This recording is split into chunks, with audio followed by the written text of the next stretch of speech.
Kumusta mga kanoysi? Welcome back sa ating YouTube channel, Philippinize. So, ngayong araw na update naman tayo patungkol naman ito sa WPS nating mahal. Ano? So, ang video ito ay mula kay Solidong Kaalaman. So, meron itong pamagat na US gumagawa na ng mahigit 100,000 na bomba laban sa China.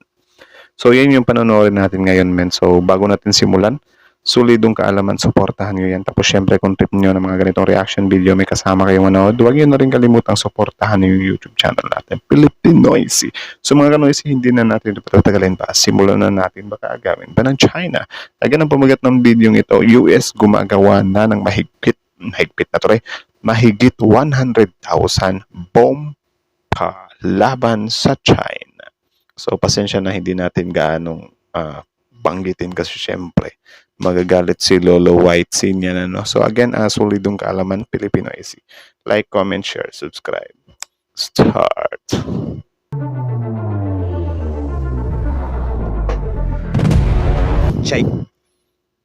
Ulit. Start 0 dapat. China, galit na sa mga ginagawang paghahanda ng US laban sa kanila. Ayon kasi sa website ng Reuters, ay minamadali na ng US ang pagpaparami nito ng mga bombang may kakayahang mabilisang wasakin ang mga barko ng China. Nako. At ang mas nakakagulat pa rito, ang nasabing panibagong anti-ship weapon na ito ay napakadali lamang gawin at sinasabing di hamak na mas mura ito ng mahigit sa 3 beses kumpara sa mga anti-ship Grabe. missiles ng mga Chino. Gayunpaman bagamat mura ay may kakayahan itong makapagpabagsak ng isang barko sa pamamagitan lamang ng isang tira. Anong klaseng bomba nga ba ito at papaano Dito kabado yung China kasi sige sabihin na natin na yung China yung pinakamalakas na pandigma sa dagat. Syempre, hindi siguro sila confident sa mga pandigma nila, ano. Like kaya ganyan iniiyak nila na, oh my goodness, 100,000 bombs din yan, ha. Di rin yan biro, baka yung isang bombs nila kaya ng palubugin agad yung isang barko nila. So, kaya siguro yan yung dahilan kung bakit iyak sila ngayon. ito magsisilbing bangungot laban sa naval fleet ng mga piratang Chino? Ito ang tinatawag na Naval. quick sink weapon, kung saan ang isang unguided Naku. bomb na nilalagyan ng Joint Direct Attack Munition o JDAM, isang guided kit na nagbibigay ng kakayahan sa bomba na eksaktong tumama sa mga target nito. At sa sobrang lakas nga ng quick sink weapon na ito, ay nagawa nitong mahati ang mahigit sa 100 Grabe. metrong barko gamit lamang ang isang tira nito. At dahil naman hindi ito gaya Di ba? Kita nyo yun? Grabe, nakakakilabot. tumama sa Panoorin mga min target ulit. nito. At sa sobrang lakas nga ng quick sink weapon na ito, ay nagawa nitong mahati ang mahigit sa 100 metrong barko gamit lamang ang isang tira nito. At dahil naman hindi ito Nako. gaya ng mga anti-ship missiles na gumagamit ng propulsion o emission, ay hindi ito karaniwang nadedetect ng mga radar, kaya't mas magiging Hala. epektibo ang isang pag-atake gamit ito. Ayon sa ulat, ang US ay may Kaya syempre, alam na natin, men. Alam na natin kung bakit takot na takot yung China. Kasi kita nyo naman yun. Isang bomb pa lang yun, ha. Paano kung yung 100,000 na mismo or kahit anuhan lang tayo ng Amerika, budgetan lang nila tayo ng 5,000 bombs. Wala na. Finish na agad. available na daan-daang libong JDAM guided kit na maaaring ilagay sa mga unguided bomb na ito ng US, kaya't ibig sabihin ay maaaring gumawa ng daan-daang libo nito ang US bilang pantapat sa mga anti-ship missiles ng China. Grabe. Pero ano nga ba ang pagkakaiba ng mga ito? Ang quick sink weapon na ito ng US ay di hamak na mas mabagal at mas malapit lamang ang kayang abutin na umaabot ng 47 hanggang 70 kilometers, hindi gaya ng mga anti-ship missiles na may kakayahang umabot ng daang-daang kilometro. Ang mga Pero malayo na yun, ha. Yung 47 to 70. Sobrang layo na nun kung glider tutuusin. bomb na ito ay inilolaunch gamit ang aircraft gaya ng B-2 bomber at F-18 Grabe, Strike Eagle rapido. ng US Air Force. Kaya naman nagagawa pa rin itong itira sa malalayong distansya. Bukod pa riyan ang kakayahan ng bombang ito ay halos kasing lakas na ng torpedo. Kung saan ang mga torpedo naman na karaniwang inilolaunch sa mga submarine, bagamat napakalalakas nito at hindi gaanong nadedetect ng kalaban, ay madali namang madetect ngayon ng kalaban ang mismong submarino. At dahil short range lamang din Grabe, kadalasan ng mga torpedo missiles na ito, ay maaaring mawasak ng kalaban ang mismong submarino bago pa ito makatira ng maraming torpedo. At kung sa mga aircraft Nako. naman at barko pakakawalan ng mga torpedo, ay kakailanganing mas malapit din ito sa mga kalaban. Kaya't maaari pa rin maatake ng kalaban ng mga ito Kaya naman gamit ang B-2 bomber na napakataas ng stealth capability ay Yun nagagawa din. nitong gamitin ang bomba na parang isang Actually, meron tayong reaction video na patungkol dito sa B2 Bomber. Hanapin nyo na lang, men. Sobrang astig, sobrang angas din yan. Like, gugustuhin mo talaga na magkakaroon ka niyan eh. Or ewan ko if ever magkaroon ng Pilipinas ng ganyan. Ewan ko na lang talaga sa China. torpedo nang hindi basta nadedetect, maging ang pinagmulan ng mga pag-ataking ito. Kaya't bagamat mumurahin ang bombang ito sa pamamagitan naman ng mga stealth bomber, ay tila nagiging mas mahusay pa ito sa mga mas mamahaling anti-ship missiles at mga aktwal na torpedo. Grabe. Kaya naman kung makapagpuproduce ang US ng daan-daang libo nito, ay magagawa talaga nitong ubusin ang barko ng mga Chino, habang ang mga missile defense Nako. system at anti-ship missile system ng US, gaya ng mga HIMARS, Patriot missile, Typhoon missile, at iba pang missile system, ay magagawa pa rin ng US na makipagsabayan sa mga missile system ng China. Bukod pa riyan ang Patriot missile ng US na ipinadala din ng US sa Pilipinas noong Mayo sa Clark Air Base ay napatunayang may kakayahan na pigilan ng mga hypersonic missiles kung saan ay nagawang pabagsakin Grabe ano. Ulit nga, hindi ko nabasa. pa riyan ang Wait lang, ha. Patriot missile ng US na ipinadala din ng US sa Pilipinas noong Mayo sa Clark Air Base ay napatunayang may kakayahan na pigilan ng mga hypersonic Ukraine downed a hypersonic missile with a Patriot. What that? In May, Ukraine forces shocked the world when they used the Patriot invented in the 1970s, upgraded many times since to down. Kung napapansin nyo rin men sa mga balita, grabe din. Pumapalag din talaga yung Ukraine sa Russia, men. missiles kung saan ay nagawang pabagsakin ng Ukraine ang 15 hypersonic missile ng Russia gamit ang missile defense system na Grabe. ito sa isang aktwal na gyera. Kaya't magsisilbing bangungot ito para sa China dahil ang US ay may mga hypersonic missiles din gaya ng China at Russia. Ang kaibahan nga lang ay ang US missile defense system pa lang ang nakapagpatunay sa isang aktwal na labanan na kaya nitong pigilan ng pag-atake ng mga hypersonic missile. Bukod pa riyan ang US ang may pinakamaraming puwersang panghimpapawid sa buong mundo at ang mga ito ang pinaka-epektibong estratehiya sa pag-atake sa mga barko. Kaya't baliwala kahit gaano pa karami ang warships ng China dahil kayang-kaya itong O, paulanan diba? ng iba't ibang klaseng bomba ng Amerika. Bukod pa Diba? Malinaw yun. Kaya hindi talaga mawawala natin sa isip natin, men. Natakot talaga yung China sa Amerika. 'Di ba? Lalo pa ngayon na yung mga kagamitan ng Amerika, nakita na talaga natin or alam na natin yung potential niya sa actual. 'Di ba? Kaya nga sila sobrang sobrang takot sila, like for example yung long range missile ng US. Alam na kasi nila kung ano yung capabilities nun. Alam na nila kung ano yung kakayanan nun. Kaya kahit sabihin natin na konti lang or isa lang yun, wala. Kabado pa rin talaga sila. Grabe.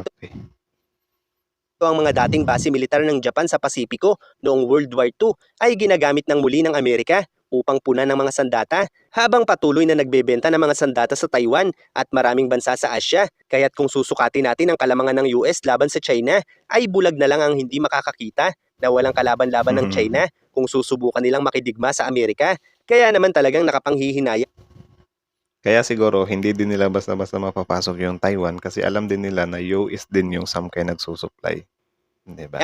na sa kabila ng pagnanais ng US na tulungan ang Pilipinas para patahimikin ang China, ay patuloy lamang tumatanggi ang Pilipinas na tila ay nagmamalaki pa sa kabila ng sunod-sunod Yun na lang. kahihiyang naidulot ng kanilang estratehiya, gaya na lamang sa ipinadala umano nilang bagong barko sa Skoda na magpasa hanggang ngayon Yun umano lang. ay hindi pa makabalik sa mga bahura at ang kapalpakang ito ng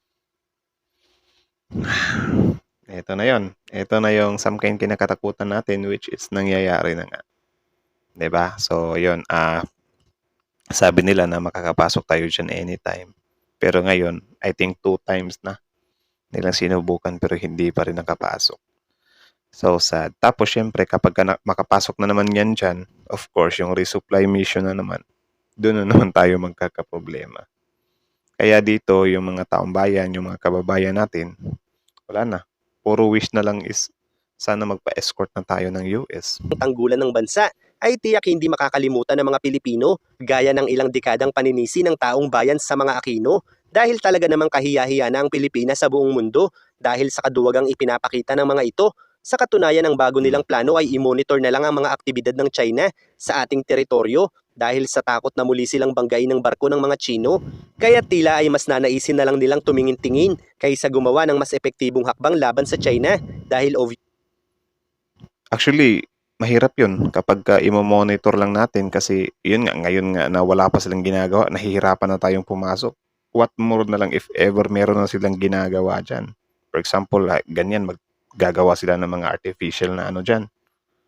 Of course, kapagka may tatrabahuin na sila diyan, mas dodoblehin or titriplehin nila yung ano, yung depensa nila diyan. Mas lalong mahihirapan tayong pumasok. Kaya ngayon talaga yung perfect time na 'wag talagang makapagsimula yung ano, yung China sa pag-renovate or baka may gawin na naman silang mga ano diyan, 'di ba? Ba't pinapatagal pa? Obviously, ay wala silang kakayahang tapatan ng puwersa nito at ayaw rin naman nilang tanggapin ang tulong na iniaalok ng mga Amerikano.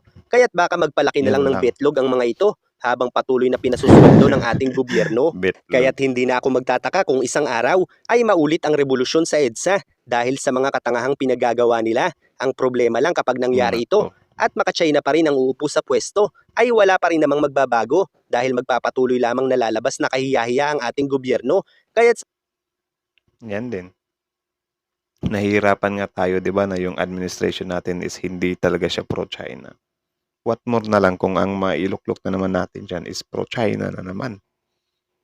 Wala na, finish na talaga. sa susunod na eleksyon ay ako na ang inyong iboto. Oh, joke lang ha. Akala ko seryoso siya kasi kung si Solidong Kalaman iboboto natin, pero I think hindi ko iboboto si Solidong Kalaman. Comment na lang kayo. Ano nga ba ang dapat nating gawin para magising ang tanggulan ng bansang ito na manindigan naman kahit papaano laban sa panghaharas ng mga Chino? So, yun lang naman mga kanoisy. So, kita nyo naman yan. So, ang video ito ay mula kay, kay Solidong Kaalaman. So, supportahan nyo yan. Original video link in the description box below. Tapos, syempre, bago nyo iwan yung channel natin, huwag nyo na rin kalimutan mag-like, mag-share, mag-comment, at mag-subscribe. So, kita nyo naman yun. Malinaw pa sa klaro na eto nga, gumawa nga ng napakaraming bombs yung US, So, I think good thing pa rin sa atin yun kahit nasabihin natin na US yung nag-manufacture nun or gumawa nun or sa kanila yun. Good thing pa rin yun sa atin kasi syempre, mas lalong magdadalawang isip yung China ngayon na, oh my goodness, ito talagang America pasaway talaga eh. Kasi syempre, mas lalong magsisink in sa utak ng China na, meron nga pala silang mutual defense treaty, So, paano to? So, paano to? 'Di ba? Mapapagano'n sila, mapapatanong na lang sila, 'di ba? Kaya 'yun nga ang mostly request ng mga kababayan natin dito is 'yun ngang magpa-assist na tayo or magpa-escort na tayo ng US Kasi well, kayo ba, do you think ba may gagawin yung China if ever na mag-e-escort sa atin yung US? Kasi hindi ako naniniwalang haharangan nila 'yan, babanggain nila, dadamagin nila yung barko. Do you think walang gagawing action yung US diyan? Eh, yung US hindi naman kagaya sa Pilipinas na kung mabutas man yung barko, pending ka muna, sige utang ka muna, 'di ba? Wag mo munang bayaran 'yan. Hayaan muna namin kayo na sira-sirain niyo kami. Pero yung US, kapag barko nila yung sugatan diyan, of course gaganti agad 'yan, 'di ba? Kaya tayo, aware tayo na hindi talaga gagalawin ng China yung US kahit anong mangyari. Kasi may possibilities din naman na galawin ng China yung US pero parang, 'di ba? Parang naggaganon na sila. Di na siguro nila pinag-isipan 'yan, no? Ay nako. So, yun lang naman no, kayo ano din yung comment nyo doon patungkol nga doon sa gigil na din pala tong si Solidong Kaalaman sa mga opisyalis natin Though hindi naman lahat ng opisyal pero yun nga may iba kasi na parang di natin malaman kung ano talaga yung plano nila 'di ba? Tapos syempre mahirap din yung paasahin tayo na makakabalik tayo diyan. Tapos yun nga parang alarming para sa akin yung yung monitor na lang. So ano yung gagawin ng Pilipinas if ever na mag-i-start na yung China sa pag diyan, 'di ba? What if meron nang gawin yung China sa teritoryo natin 'yan?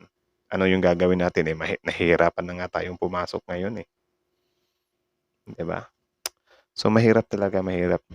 So again, hanggang dito na lang muna. So kayo na masasabi nyo dito, comment down below. Tapos yun, pag-usapan natin yan sa comment section. So again, solidong kaalaman, Filipino IC. So like, comment, share, subscribe. Filipino IC is